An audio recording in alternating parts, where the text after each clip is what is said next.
So let's move to the panel one, and I'm pleased to introduce the moderator, chair of this panel, who is Stephan Hoppe, the professor from the Ludwig Maximilian University in Munich.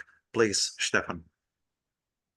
Thank you very much. I'm very pleased that I'm allowed to manage this session here.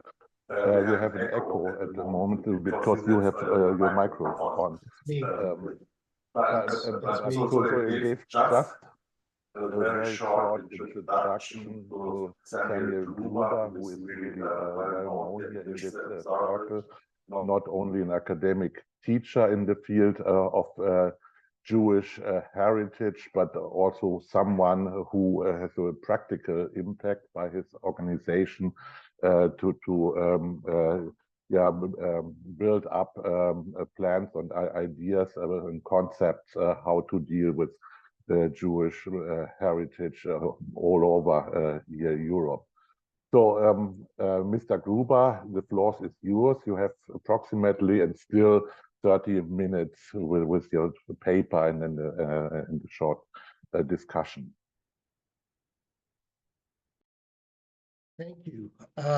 So as you might expect, my paper says Seeing Leads to Remembering, more than a century of Jewish ethnographic art and architectural expeditions in Ukraine and their legacy today. So you might expect that you'll be seeing something. In fact, I'm not going to be showing you a PowerPoint. What you'll be seeing is me, and I apologize for that. But keep in mind the images from Yevgeny's keynote address, that terrific overview of documentation and the situation concerning preservation of Jewish heritage in Ukraine today.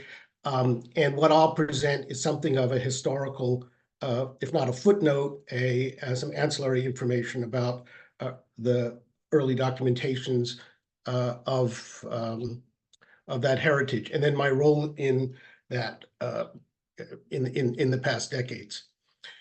I'm not an expert on the Jewish history and heritage of Ukraine. I'm here mostly because in the 1990s, I organized and supervised in my capacity as research director of the United States Commission for the Preservation of America's Heritage Abroad, the first large-scale survey of Jewish cemeteries and synagogues in modern Ukraine. The survey was conducted between 1995 and 2000 by the Jewish Preservation Committee of Ukraine, then the investigative arm of the Union of Jewish Religious Organizations of Ukraine. JPCU's primary aim was to find and describe all kinds of Jewish burial sites throughout the Ukraine, regardless of date or appearance, though the identification of many Holocaust-era mass graves would have to be left for later investigators. At the same time, working from a variety of sources, the Commission tried to compile as complete a list as possible of still extant synagogue buildings. An important purpose was that identified sites would be added to local and national Ukrainian lists of protected historic sites. The governments of the US and Ukraine would sign a bilateral cultural heritage agreement in 2004, to which the survey list was appended. There was no prior list of cemeteries to work from, nor any previous similar inventory. In the end, the survey identified over 1,500 cemeteries, mass graves, and synagogues within the territory of present-day Ukraine. For obvious but unfortunate reasons, thousands of other sites, including Jewish schools, homes, and commercial structures, were not included in the work. Jed Sundin, then just a 25-year-old adventurous American moving to Ukraine, organized the survey for us, for which we didn't have much money. And he did this for several years with Yulia Zelevna, Dmitry Surovtsev, Yuli Lifshitz, and many others. And their names are all listed in the published report. And they coordinated the various research trips, making sure that the survey forms got back to me in Washington. We translated the 75-question survey form that we had used in other countries into Russian. It asked about the history, location, topography, ownership, condition, care, use, and visitation of the cemetery sites and other significant indicators. While I always felt this was a potentially burdensome questionnaire, I was relieved when I later learned the questionnaire prepared by Ansky for his expedition in 1915 had over 200 questions. We recruited anyone who would do the work, mostly students, often in the sciences, and some professionals. The pay was very low, starting at $10 per site visit, but everyone needed work, and over time we were able to raise this sum. Eventually, the information for the survey provided the first and still lasting map of sites and overview of site conditions.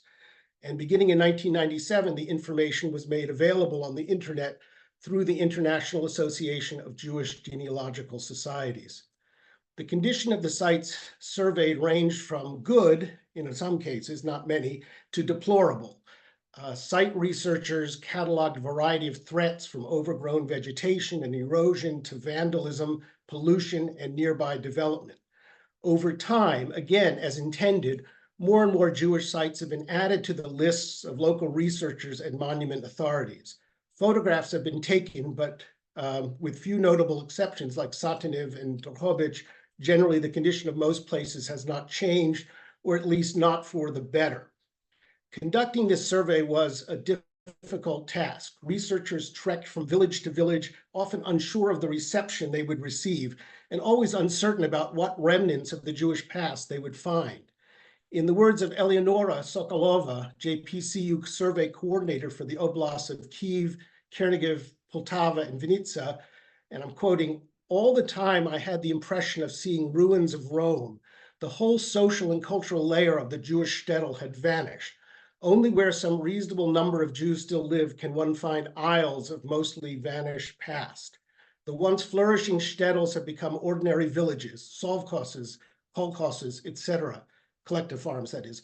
Even buses only go there 1 or 2 times a week from the regional center. Other days one must get there only by hitchhiking, and it is possible only in good weather. One cannot imagine how many times I had to get to a village using a bread carrier or a milk carrier or a tractor, to say nothing about horses, because the only bus route was canceled because of lack of gasoline. The risk of being stuck in some out-of-the-way place was always with me." I think it's fair to say that the JPCU Commission survey began the modern era of documentation of Jewish sites in Ukraine that is continued today by many of our conference organizers. Eleonora's account sounded remarkably like the words of some of the researchers of Jewish material culture in Ukraine in the early 20th century, which we continue today. Because of social and political upheaval, we must often repeat the works of previous generations. In my remaining time, I want to put this work into a longer historical context. What follows is a summary of a longer work in progress about the history of discovery, forgetting, and rediscovery of the Jewish art and architecture of Central and Eastern Europe. For over a century, Jews have been documenting their heritage in Eastern Europe through field expeditions sponsored by museums and research institutions. Carried out in diverse circumstances, these projects have shared a common theme: the belief that ways of life and associated cultural expression were at risk and likely to disappear. This was true in the era of pogroms and emigration, and it is still true today in an era of bloody existential warfare. These studies, including in Ukraine, were part of broad movements of cultural and political nationalism that used art, culture, language, and religion as the basis for political identity. While this was less so for students of Jewish culture in the former Russian Empire, the use of art and language was certainly a mainstay of early Zionist imagery and identification. In the late 19th century, Jewish researchers saw the extending range of the Haskalah and assimilation movements as threats to traditional Jewish cultural expression.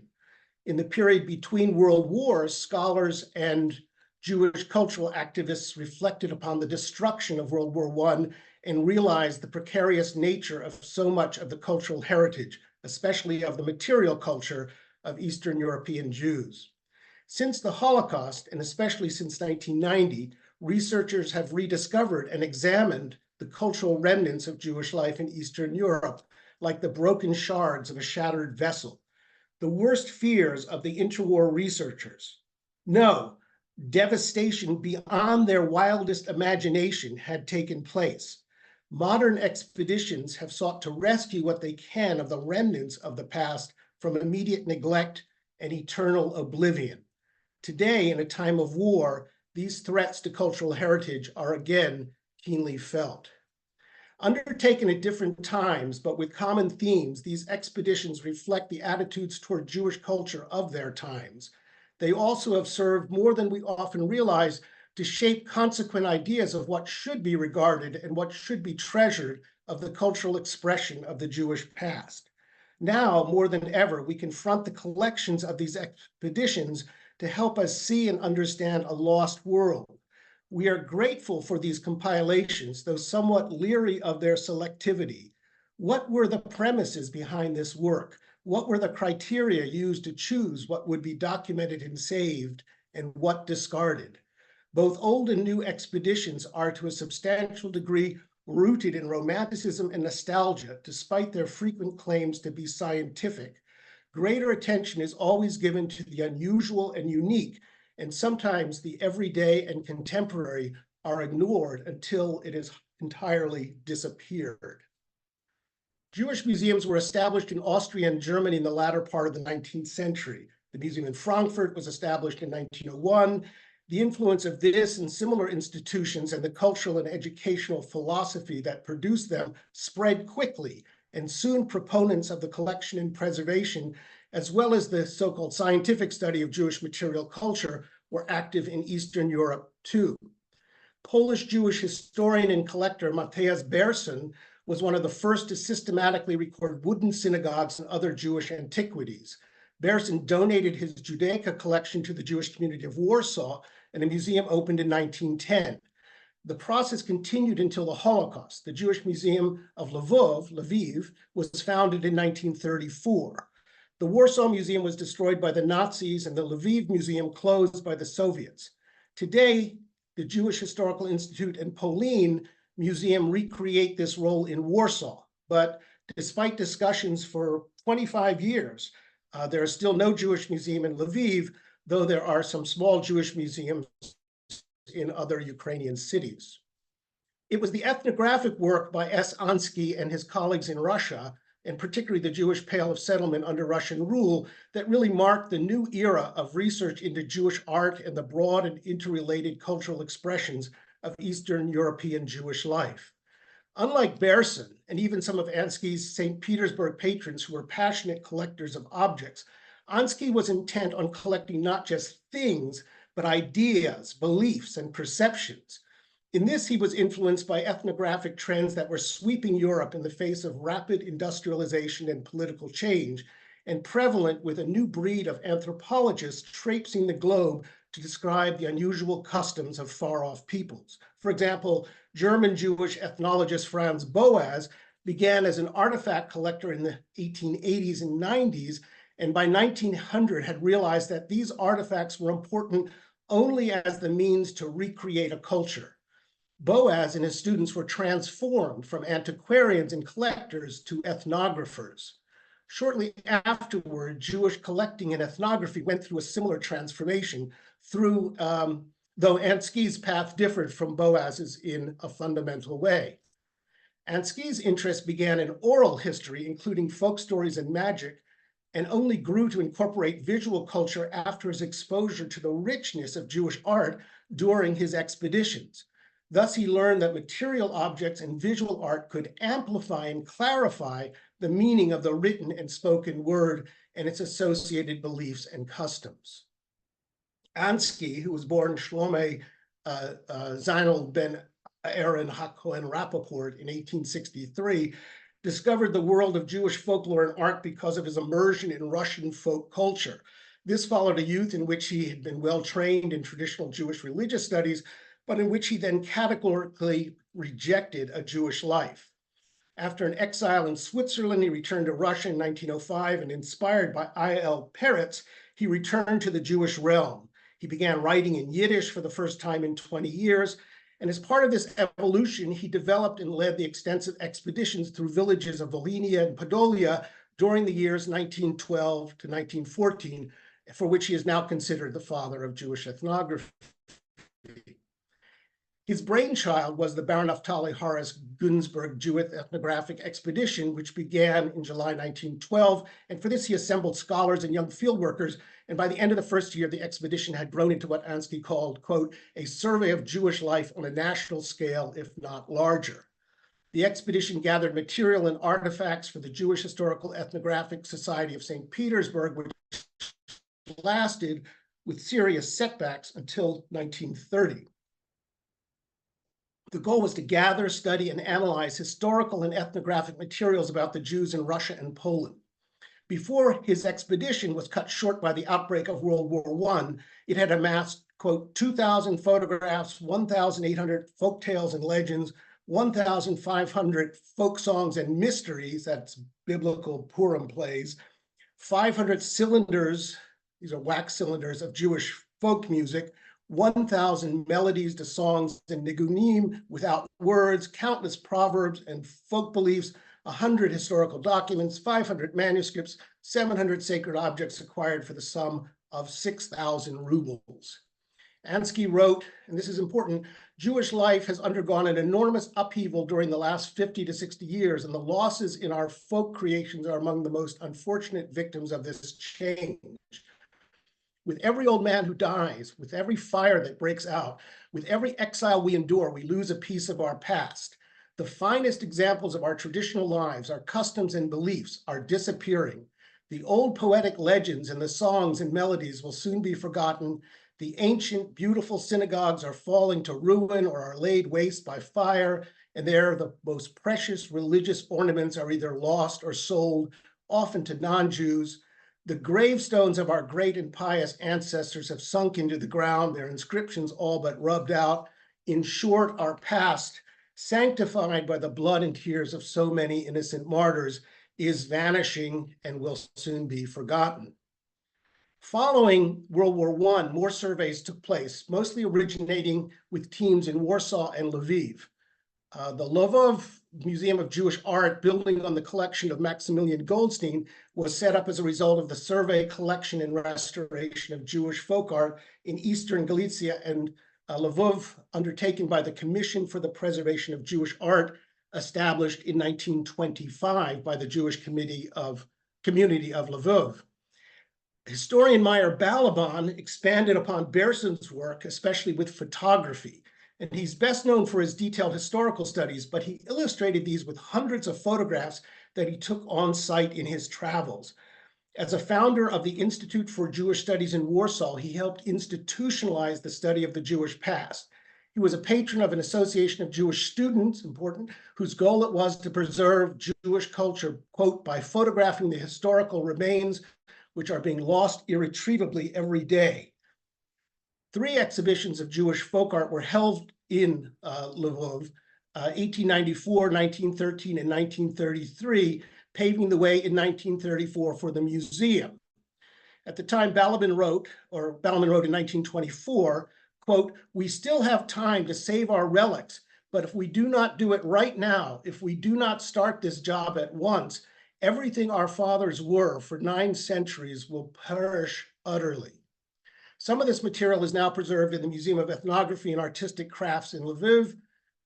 It's been exhibited, but is not regularly on view.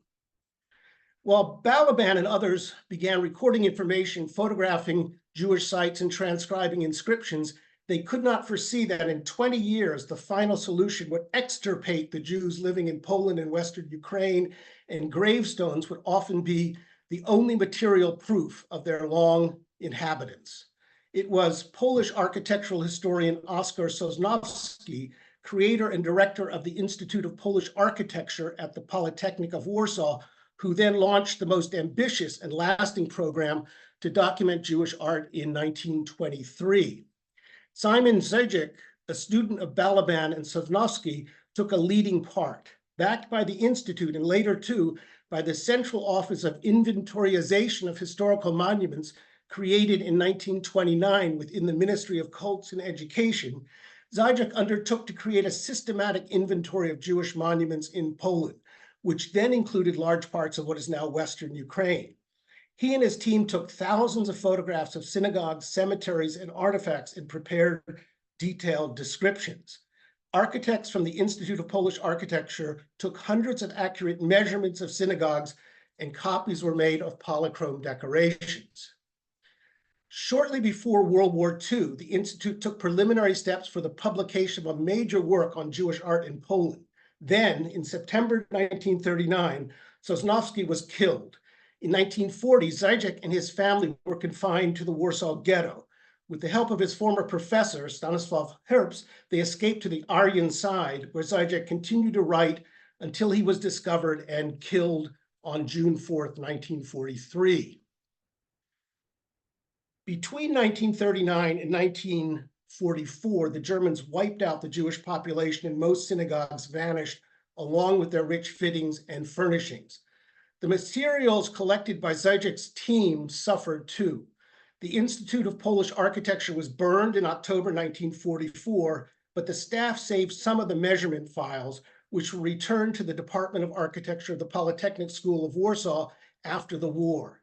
The hand-painted copies of the polychrome synagogues decorated with Zajic's collection of photographic plates were destroyed, but the parts of the Institute's photographs kept with the collections of the Central Bureau of Inventorization did survive and eventually was included in the collection of Warsaw's State Institute of Art. After the war, the Institute of Polish Architecture decided to publish the material concerning synagogues. This material was developed by Maria and Kazimierz Piechotka, who as young architecture students had worked on the surveys. And in this manner, they began a lifetime of research concerning the Jewish architectural heritage. They in turn were mentors to me and others at this conference, so there is continuity in our research. International interest in these buildings has continued to grow as Jewish art studies have developed, as have studies in vernacular architecture. A culmination of sorts was the creation in 2013 of a replica of the Gewurgitz synagogue ceiling in the Polin Museum, though elsewhere many important synagogue buildings continued to deteriorate, as Evgeny has shown us. In 1933, Zajic was still able to write optimistically, quote, "The historical material of Poland in this field is, in comparison to the rest of Eastern and Central Europe, unusually rich and interesting. It has the important property of supplying us with a collection of historically valuable structures without any interruption in time. From the late Middle Ages to the most recent times, we can trace in Poland, and by extension he means much of what is now Ukraine, the development of types of synagogues. Thanks to Zajic's foresight in the work to record this legacy, we can still glimpse some of these valuable structures. When I advise researchers today, or even casual travelers, about photography and other documentation of synagogues and other sites they visit, and they could be old or new synagogues, I always admonish them that they should imagine they are the last people to see this place and document it. It could be destroyed tomorrow. And in my experience, this has happened many times, for instance, with the synagogues of Syria. Whatever they document can be remembered. If they do not include something in their description and photos, it will be as if that thing never existed. It could be a window, a wall, a sign, even a bathroom. Anything and everything must be recorded, even if it cannot and should not be preserved. In the post-Holocaust years, folklorist David Goberman picked up the mantle of Ansky and made extensive documentary expeditions through the former Soviet Union, including Ukraine, to photograph the inscribed and richly decorated Jewish gravestones that still can be found, especially in Western Ukraine and Moldova, though in ever smaller numbers. In the 1990s, work was taken up by young people in the Research Institute of the East European Diaspora of the Jewish University of St. Petersburg. Already in 1988, teams of young idealistic Russian Jews began to scour the countryside for traces of the Jewish past. Discovery of the nearly vanished past was a way of rediscovering their own Jewish origins. The expeditions were modeled on Ansky's and attempted to collect evidence of oral and visual culture, especially music and art. The many field expeditions visited hundreds of towns and villages in the former Soviet Union. Jewish culture was seen holistically at the time when, for the most part, there was still trans-border cooperation. In fact, many conferences included the word borderlands in their titles. Following up on these efforts, the Center for Jewish Art, where several of the St. Petersburg participants ended up working after emigration to Israel, has organized scores of documentation efforts around the world, including in Ukraine. While originally these focused on movable arts with an emphasis on collecting examples of Jewish iconography, increasingly they have developed to include gravestones and architectural remains, and whole standing buildings. The work of these surveys is done by a combined force of Israeli graduate students, professionals employed by the center, and local enthusiasts, scholars, and other volunteers from the localities surveyed. And since there are several colleagues from the center participating in this conference, I'll let them better describe their ongoing work. So this brief overview of several ethnographic, architectural, and artistic expeditions from the past century, especially regarding research of the Jewish past within present-day Ukraine, demonstrates a continuous stream. But changing times have given new urgency and meanings to the work and have placed different values upon the materials documented and collection. This conference is the latest chapter in a continuing story. Until the Russian invasion of Ukraine, there was optimism about the continued and even accelerated rediscovery, conservation, and presentation of Jewish heritage remains throughout Ukraine. The pace of documentation and preservation was beginning to pick up. The war, of course, has changed that. And even if attitudes remain essentially positive to the Jewish past and contribute to Ukraine's history and culture, the incredible destruction of the war will continue to dominate the future of Ukraine, even when the war is won. Rebuilding of destroyed towns and cities will take precedence over the recovery of heritage destroyed more than 80 years ago. Conferences like this one, however, will keep the issue of Jewish heritage in Ukraine alive and encourage continued efforts at research and education. We will still try to save those remnants that we can. Thank you very much. Yeah, thank you very much for this moving talk here. You talked 30 minutes, but we will have time for some questions, surely. So are there any comments or questions? No. Why don't we wait till the next paper and then we can...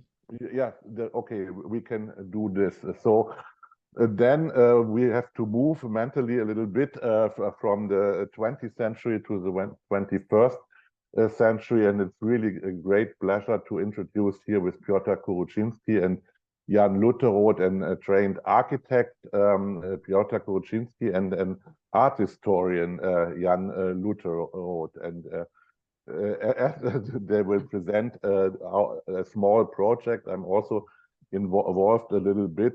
They will speak for themselves for new methods, digital approaches to document objects like our forefathers and older scholars have done in their time with the most modern gadgets, cameras, and so on. And of course, we have the different tools now. So who is going to speak, Jan or Piotr? Piotr. Yes, so we will... As you want. Yes, thank you very much, Stephan, for the introduction. We are very happy to join, to have been invited to this conference on this very important issue. I would like to share my screen, so please let me go in.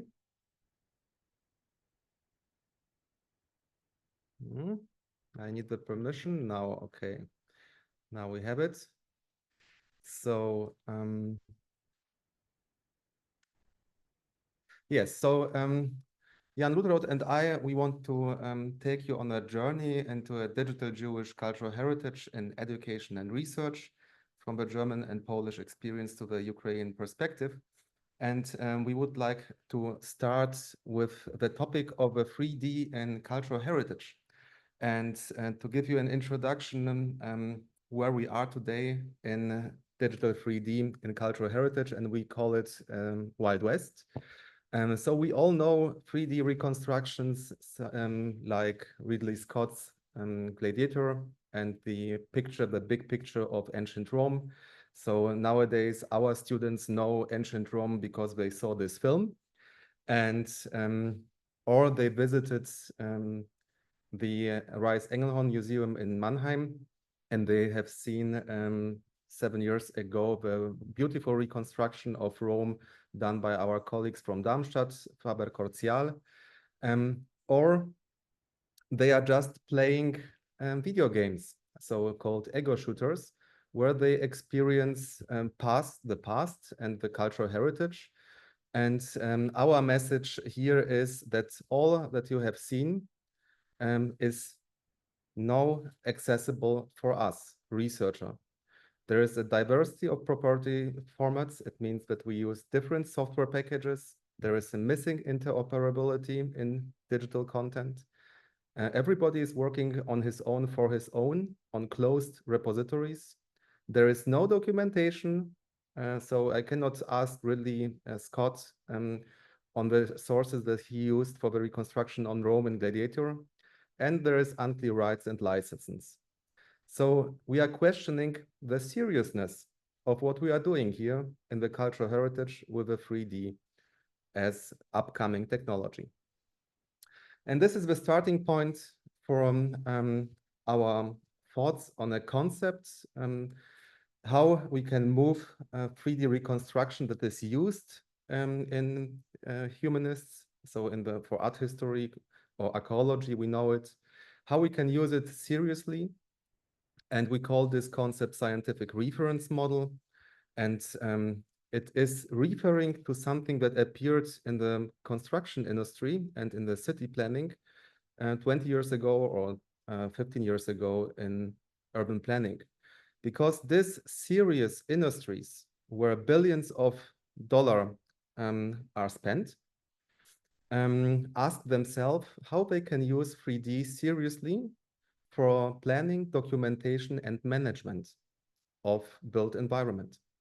And what you see on the left is data exchange formats from architecture, civil engineering, where every discipline is working in one model that is coordinated by a coordinator, and they are communicating also via this model. And with the IFC as a standard, they have a sustainable and interoperable format that they can use for decades. And on this right side, you see the answer from the city planning. It's another data exchange format. You see Heidelberg here. So each city today has a digital 3D model to manage the city, and they are using city GML as the data format to store information according to the built environment. So two scales and two standards that are there. And now we are jumping, thank you, Mr. Gruber, for Pauline and the reconstruction of VOPA dome. And we have to know that this is not 1-in-1 scale because they messed it up. And they had to shrink it because the architecture was too small. So it is not 1-to-1 experience, but nevertheless 70% or something like that. And we did some research projects on how we can use the data standards and the experience from civil engineering and urban planning, how we can apply it into digital humanities and for the usage of a research in art and architecture history. And in the summer term 22, I was on my research at the Politechnika Warszawska. So I was at the faculty of Mr. Oskar Sosnowski, and I took the students on a journey, and we repeated this 1 year later also with Łódź. So we started a course in Łódź and Warsaw with students for the reconstruction of synagogues. And we took the heritage from Oskar Sosnowski and from the colleagues. I just show you the books of Maria and Kazimierz Piechotka. So these are the Bibles that we are using with the whole documentation on wooden and masonry architecture. And we started with a wooden one. This was the selection for the first course. And we said, we are not teaching you in 3D reconstruction in the methodology of using the software, because you are architects, you are doing it on your own. You can use a software, a 3D modeling software on your own. But we want to try to embed a methodology and to make it accessible and interoperable. And we invented this scientific reference model that is based on 7 stages. I will go quick through it because you can read about scientific reference model. There are articles on the Web of Science, open access, so it is accessible. First of all, the students has to make an object identification. And here they should go, of course, in Wikipedia. They have to register and they have also to edit, analyze and edit the article or write a new one if there is no article in Wikipedia on a synagogue. So they have to be part of open science and have to edit Wikipedia. Second, they are going for source collection. So museums, archives, libraries, they have to check what is there. Third stage is they have to prepare a work structure on their own computer. And we are saying you should have a structure in your folders and also naming of the files. Fourth is the object hierarchy. So we did it here on a template on a synagogue in Speyer, well known. And we reconstructed it here and to show the students that you have to make an object hierarchy. You have to split the object in elements. Because then you can add to the elements that you split it and you identified, you can add a documentation or sources that are there. Then 3D modeling, they are doing it on their own using the palette of the bright range of software packages. 6 is that we say you have to document what you are doing. So according to the wall type 1 that they identified, they use these sources. And they have this uncertainty scale, and they are argumenting what they are doing. And about the uncertainty, there is a scale, and there is a very interesting PhD published last year by Irene Cazzaro on the uncertainty classification in 3D visualizations, and this is the degree that we used. And the last thing, and the most important, is if you are working scientifically, you have to share what you are doing. You have to publish your results. And the result of a project is a 3D model accompanied by documentation. And also here we have a virtual research environment and repository developed where the students can upload their models and they are online accessible. They have metadata that they have to pass. So you can reuse the models because it is an CC license and you know who did it and you can work with it.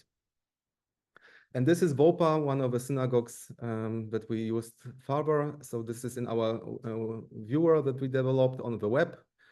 So you see the 3D repository HS Mainz is the link where you can browse through our models. Students have the opportunity to upload the model, and here they are also identifying them as an authors. They are uploading the full documentation. So you know the knowledge behind the model and the sources that were used. And last thing is that we are saying you have to publish also in this data exchange formats from the civil engineering. So this is IFC. You see that then we have the possibility to add to the objects information. So for instance, sources used, or get the AAT vocabularies to the column and other information according to the objects. And this is the same synagogue in CityGML, where we just said that you can do it in CityGML or in IFC, but you have to share an object that can be reusable and somebody else can take it and can work on it further. And the last thing is that we also have a possibility to print the synagogues. So we are preparing the scientific reference model for the 3D print. So this is a derivate that we are saying, or we can also use it for augmented reality. And this is something that the youth, so the young people like. They like to have a product in the end of a course so that they are preparing postcards. And then they are preparing the model for the augmented reality. And then they have their own postcard where they are named as authors by name, the students, and they can send it to the grandma or to a cousin in another, or to friends in the world. So this is the approach of scientific reference model, and I will now pass to my colleague, the art historian in our team, Jan Lutteroth. Thank you, Piotr. I'm going to take over from here, and I'm going to talk a little about the didactics. So the time that I've started working here at the Hochschule Mainz, my position is a tandem position. That means I'm also working for the Herder Institute. And so I'm functioning as a link between art historian and historical research and the technical stuff that we are doing here. And for me as an art historian, it was a hard step to get into this technical details of making the knowledge accessible through those data exchange formats. And so I had to take a hard look at the courses that were done before me. And here we just edited this image. This is, of course, the drawings that Mr. Gruber was talking about. And we are using them as our main sources. And those were also used for the first courses, which I will go through briefly. So you can see here an overview of the wooden synagogues that were done by the students from the 2022. And you can see here in this dark purple that not all of the outcomes, not all of the 3D models were up to our standards. So we would say that they can be put out to the public and used for more sophisticated research from the colleagues we have here in our conference. So we had to take a hard look. And one important thing is to make a really compelling case study that the students can work with. And this was, of course, Volpa. And you can see here that on the left in our repository, Volpa is here, and we can make a visualization of that. And when we agree that this is a really good work of a student, then we give it on to our employees and they will work over it. And if it's worked over, then it goes out to as real scientific research in our network. I'll talk about the network in a second. And then you can see 1 year later, as we've done this, everything gets purple. So the work gets increasingly better by the students. Only one of them was not sophisticated enough. And so we'll have to give it out again in a different workshop. And here just more visualizations. Olkiniki, also this was one of the outstanding works. And you can see here the results of the students. And then when we let it be worked over by our employees. Now, since I'm an art historian and I'm taking over courses from Piotr Kuroczyński for architects in the first year, that means those are students that are not really architects. We had to go from wooden synagogues to stone synagogues, and we had to comply them and work with BIM models and IFC, so what you have already heard about. And this course is really different because we have to teach them how to use the software. And it's also 40 students. So this means we have a lot of students that work on a lot of synagogues, and it's a lot of correction time. And I have to thank Sergei Kravtsov and especially Kamila Lenatovic for also guiding me in this process, because this is also new to me, this field. But we're getting there. So I'm going to show you here the sources that we used, of course, mainly Piotr's work, but also other institutions that are starting to give us their research, because they know that they will get 3D models back, because we are only publishing in open source and they can use our models. So this was the first course that we started. You see much more synagogues, only stone synagogues, mainly in Poland. And also here we had the same problem. 50-50 were good synagogues that we can actually, or that I can underwrite and tell, for example, to Sergei Kravtsov here, you can take these 6 synagogues, have a look at them, give me your thoughts on them, and then I can finally correct them and have them ready for perfect, more research detail. And so we had to take a hard look at that, and we used Ozhniana in now Belarus as an example synagogue, where we did the same thing. We went deep inside, and we got involved with the communities in this town. They sent us more detailed measurements, and we could do more on this. And you can also see here in this white model that we are trying to be really careful in displaying what we know in this white model, that this is a reconstruction and not the real thing there. And so this is my second year, and I was really proud of my students. So everything was done here in yellow, so this was great work. But you can see on the top, the blue one, this is the first time we got involved with Bet Tfilah, so the research institution at the TU Braunschweig. They are providing us with detailed measurements plan that we give out to our students. We make 3D reconstructions and we give them back to them. So also here, just another visualization. First year, gigantic synagogue, well-known synagogue, and this is done in the first year. Of course, it's not perfect, but we can work with that. I think scholars can work with these models, especially if they know how to use IFC. And this is what we're working now. So you see in blue, we're getting much more information from Bet Tfilah. That means our research network grows. And you can see yellow, this is of course Piotka's work. And then in the middle, this is my research from the Herder Institute, 2 synagogues that I found in the archives at the Herder Institute that are now also becoming part of our research.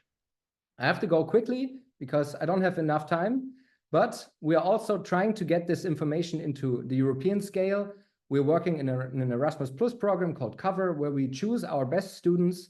They go to Porto this September, and they will present their synagogues and especially their methodology, how they did it, because all of the other institutions you see on this European map are doing the same research. And we're trying to convince them that our method is the best method, but they also have their methods. So we're trying to make a unifying method that we can use our 3D models for further research. This is a hard task, but we'll get to there. So now I have to talk about what we're doing now. So the joint lab is basically me. I'm trying to connect people together and using our 3D models. And our first step is being part of Bet Tfilah, and our second step is being part of Herjuk, so the new workshop that is dedicated to the architectural history of the Jewish architecture in the Ukraine. And we are trying to do three things. So first of all, Herder Institute, we're trying to implement our 3D models into Digitization Digital. That is a research portal for interested art historians, and they're now doing Poland. So Ukraine is not on the list yet, but we'll get there. And the second thing that we are doing is we are starting a workshop week in spring 2025, where we will go with Bet Tfilah to Ceviche, where we will newly scan the synagogue here, and we'll try to make a BIM model out of that, but my colleague will explain to you what we do with high detailed measurements of point clouds. And this is also what we are trying to do here with the synagogue that was also mentioned by Yevgeny Kotliar in Novoselica. So this beautiful synagogue that is basically falling into ruins right now because there's no specific owner. We are trying to scan this in high detail and then get it back in our research pipeline with our students to make BIM models out of that can be then reused by scholars by us providing them the virtual access to this beautiful synagogue. And I will hand over my talk back to Piotr Kuroczyński, who will explain the process of using point clouds in this matter. Thank you very much, Jan. So now we would like to take you on a journey to a case study that we have done in the last 1.5 years in a cooperation with a technical university in Warsaw and with the Foundation for Preservation of Jewish Heritage in Poland, our cooperation partner. So let us take a look on Przysłucha, and this is something that is common to all of us, that there is a lot of cultural heritage from the Jewish communities, and the problem is that they are vanished because of Holocaust and immigration waves to Jerusalem, to Israel, for instance. So we have this problem, what to do with these objects. And here, Foundation for Preservation of Jewish Heritage in Poland asked us to make a 3D model for planners because they want to make an adaptation and conversion of this building for the cultural usage. So first of all, of course, we are taking care of students that we are checking what is in the conservation authority. So you see the white cards in Poland where the objects are documented from several years. And you see, of course, also our research in the book of Kazimierz and Maria Piechotka. And as we are cooperating with the Polytechnika in Warsaw, we are, of course, also checking what is in the archives of them. And not just Oskar Sosnowski before the Second World War have done research on this and documentation on Jewish architecture. They are also proceeding after the Second World War. So here is a drawing done by students in Warsaw from the 1950s of a synagogue. And we took the students 2022. So here are our group of students in the synagogue in Przysłucha. In the meanwhile, we have done the digital survey, but also the introduction to the building. So the digital survey I will just skip because we are using the nowadays technology, RTC and TLS scanner, SLAM scanner for the roof truss, where I can just move with my hand and collect data, and of course a drone for everything that you see it here that we cannot capture from the ground. Data processing, just to be aware that then we have to collect from these 3 devices the point clouds, and we have to connect them, and we have to assess the quality of registration, so-called, so the quality, how they were matched, and if we have real accuracy, and how big is the accuracy. We are integrating all the data in PointCap, a software that is really good to have a glance view, inside view into the point cloud. So you have a full control of data. You can make on-demand section, ground floors. You can jump into the positions of the scanner. So you have the full, I will skip it a little bit, but you have the full information. And here I can just in the program set that I want to have here this cut, and then you see on the orthophoto the cut and also the depth of the cut. So this is how it works, and you can prepare the full documentation out of it.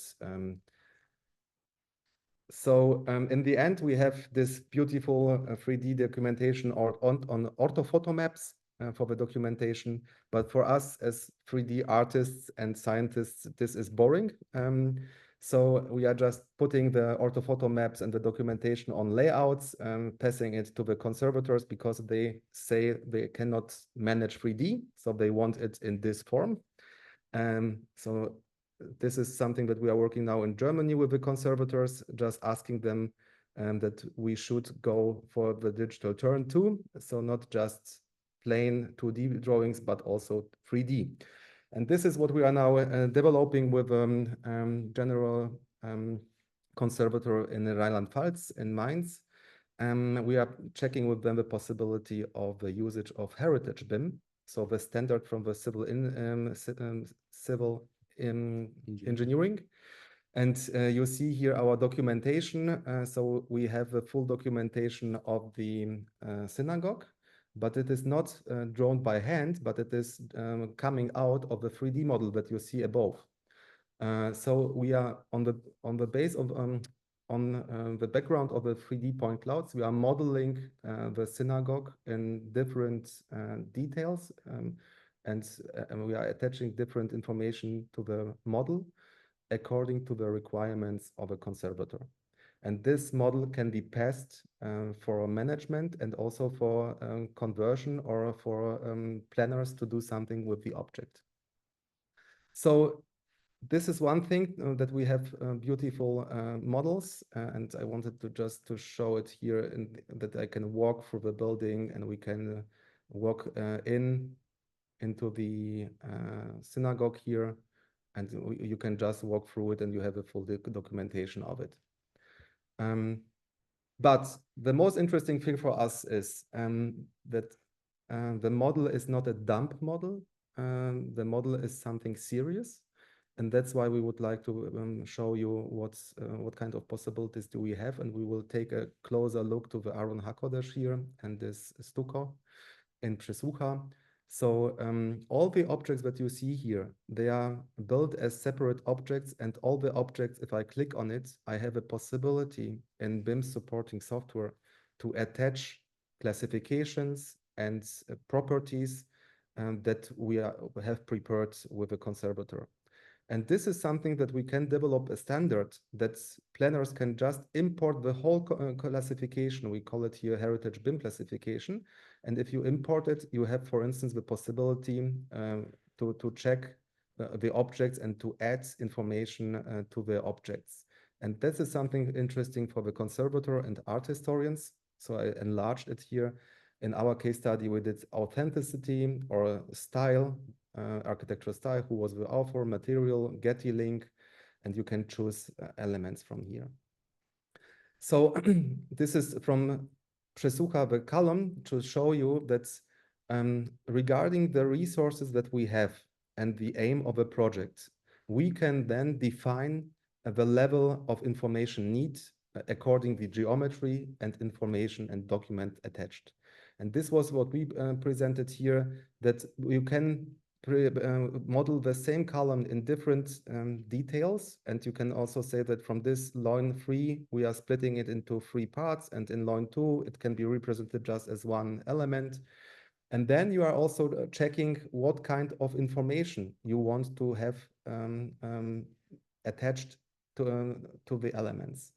And the important thing is that we have this different, just to show you that we can discuss different kind of level of details or level of geometry and level of information. But we are also saying we have to add the raw data, and the raw data is the segmented point cloud from the survey.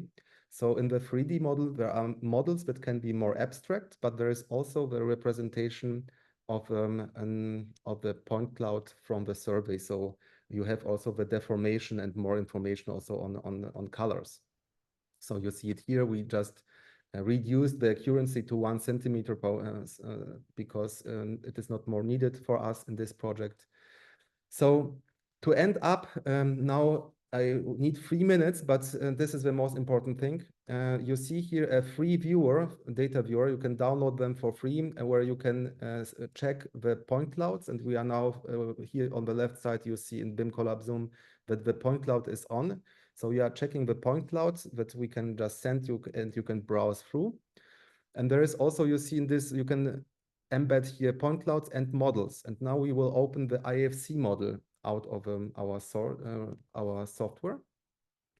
So you see, you will see now the model, and here we checked, we splitted the synagogue in different level of details. Yes, so you see here that I am now rotating, and in the end is the highest detail, just to showcase that we can model on demand what you need. It depends on resources.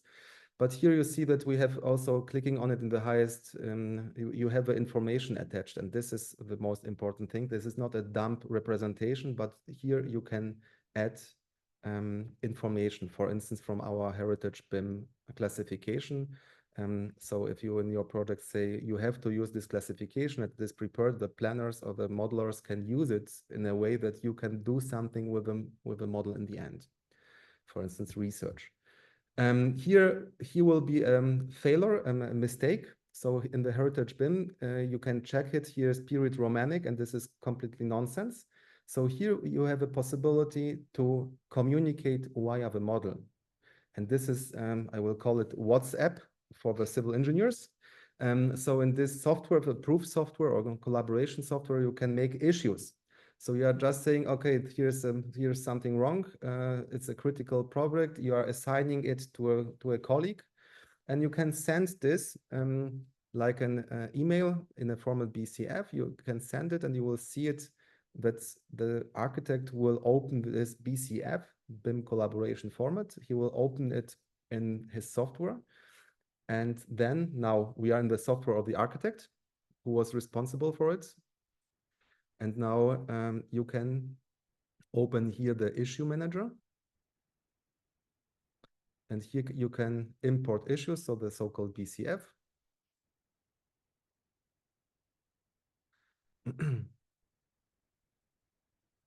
And you see here, he will click on it, and then he will be navigated automatically to the object. This is also a good thing, because you do not have to look for it. You will be navigated there, and he is checking what is written there. He is opening the settings. So once more, here settings, classifications. The heritage BIM classification is on, and now he is going to the heritage BIM period, checking the box for Baroque. And then he is saving the file, sending it to the art historian, who in the end is then happy. And this is what we wanted to show to you. That's the way that the civil engineers and urban planners are working and cooperating is in 3D. And this 3D is serious 3D. And this is what we would like to promote, to use this promising tools in a sophisticated way, to get more involved with people, young people, using postcards and 3D prints out of it, or also serious conservation planning or designing. Thank you very much for your attention.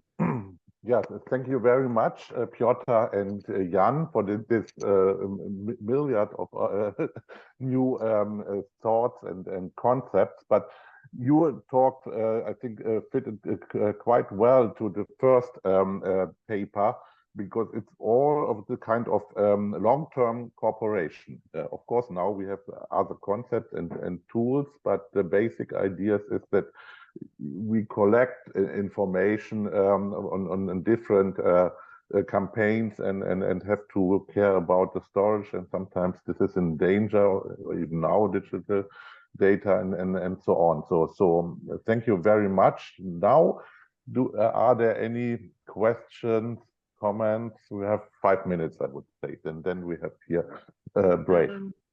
Yeah. Hi, I'm Batsheva. I want to thank Evgeny for inviting me to this wonderful conference, and congratulations to Jan and Piotr for all your hard work and your excellent presentation. It's very exciting. I wanted to ask, what about LiDAR? What about LiDAR on the 12, 13, 14, and 15 iPhones of the Pro and Pro Max? Are they not a usable tool? Could they be incorporated? Won't the students love that? So thank you very much for this question. So LiDAR is something that we are also checking. You have to see. So this is my LiDAR on my iPhone, and you see here is the model of the baptized of Gutenberg, Johannes Gutenberg. So you see here the baptized inside. LiDAR is very good for smaller objects. For this is you have a range of 5 meters, and it is not so accurate, but nevertheless you have an impression. And the nice thing is this is the same baptized in this space.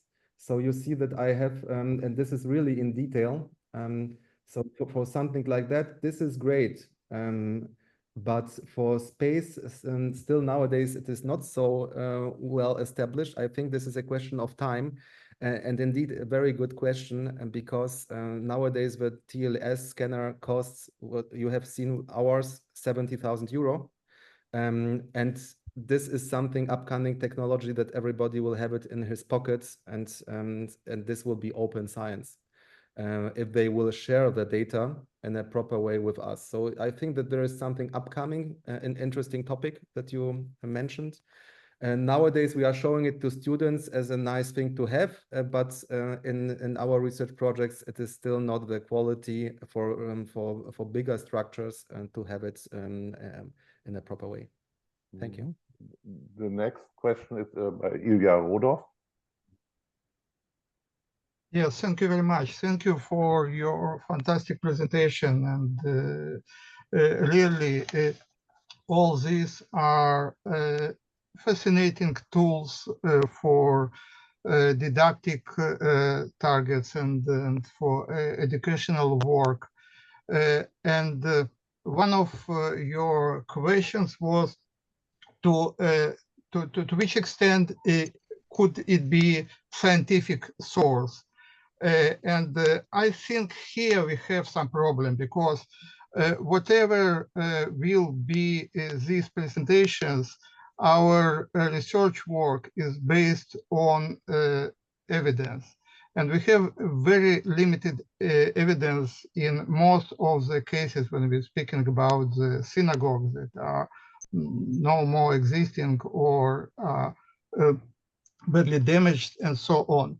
So any of architectural drawings or 3D reconstructions, even so impressive reconstructions, are just simulacra and not really objects. So the destiny of a researcher is much more complex. We should ignore this simulacrum and go back to the evidence, and to re-examine the evidence again each time. So it's an adventure each time anew.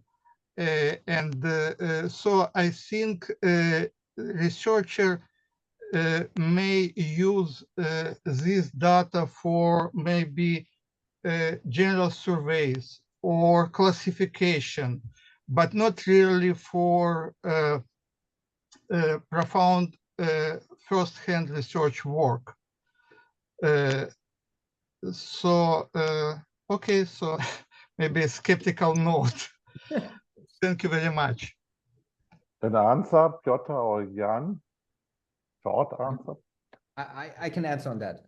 We labeled the talk didactics, and we eventually asked the question of how we get the youth involved. And I can, as the youngest speaker here, from my experience, my students are 19 to 20. So I'm considered to be old now, apparently. And in the beginning, they're asking me, why synagogues? And at the end of the course, they thank me because I've opened a new world to them. But I'm crucially aware that I'm not the person who opens this world for them.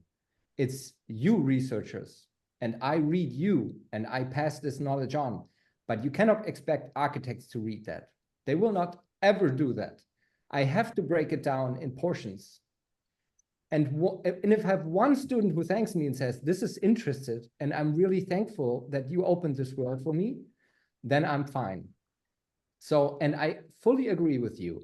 There needs to be more critical thinking about that. And of course, it's not the single source of truth that we are building here. The single source of truth is discussed in books and in conferences. But the way we are doing our models, the models can be updated. And I hope this has been clear. This is not the final point here. This is the opening of a new world in research. That's, I think, what I want to stress. Thank you very much, and it will never be the final point. And I would like just in the end to give you a hint to an interesting publication on this. Here is the link to Series 3D in where we have this topic in the Hertziana of Rome, so you can just check it. Yeah. So now we have a three hand, and we have really condensed this a little bit. Could I ask Kraftsoff, first one. Don't hear. Yeah. Sorry. You can't hear No. me. Why? I'm not muted. So okay. So it's now Sergei Kraftsoff is the next one here. Doesn't work. I think he's frozen. Seem like the image is not moving. Yeah, okay. Then Sam Gruber. Yeah, just a quick note. I thought the work on the modeling is very fascinating. And I mean, in the end, yes, as Ilya said, we have to go back to the original photos, drawings. How much more do we learn? But the potential for outreach and teaching is quite great, particularly to new audiences. I think a scholarly challenge is to layer these, to go beyond the formal, the material, the typological, and try to indicate using computer technology something of the use, give it some human component and some Jewish content. So when I did a book 20 years ago on American synagogues, the publisher was an architecture publisher. They refused to allow me to show pictures with people in the synagogues. And I said, how can you understand a building without seeing how it's used? And the same thing with these computer models. So I would like to see figures of human scale, and perhaps working with someone like Vladimir Levin on the use of the role of women, show where are women and where are men, and go through the different centuries, 16th, 17th, 18th century. How does liturgy change? What is the progress? Where do people sit? Where does the clergy stand? How do they move about the space? Make the architecture come to life so we actually understand something about the purpose of the building. I'm sure you've thought about these things, and it's the next generation. I look forward to it, and I'm going to follow your work. I think it's really intriguing. Thanks very much. Thank you very much, Mr. Gruber. It's an amazing topic, because now the next project that we have with the gaming industry is that the Wopa synagogue, we want to prepare it in a games engine that you can simulate the rituals, and you can go in and be there on a service in the Wopa synagogue. And this is the next step that we are checking for a conference in Rome next year. And so this is really good thing, because we want to go for this experience of the space and simulation and rituals. If I could add one thing, since you mentioned Wopa, in my dining room at home is a big drawing that Maciej Piechotke made for me or gave me, and it's the Volpa Synagogue, but it's not like the drawings that you have. It's an impressionistic drawing, and it's filled with people praying. And that's been reproduced on the cover of one of his books, and there's a reproduction at the Poland Museum. But Maciej and Maria wanted to get beyond the strictly formal, what Frank Stella and others saw, just these linear drawings, and they wanted to imbue these spaces with life. Yeah, it's that may actually be the drawing.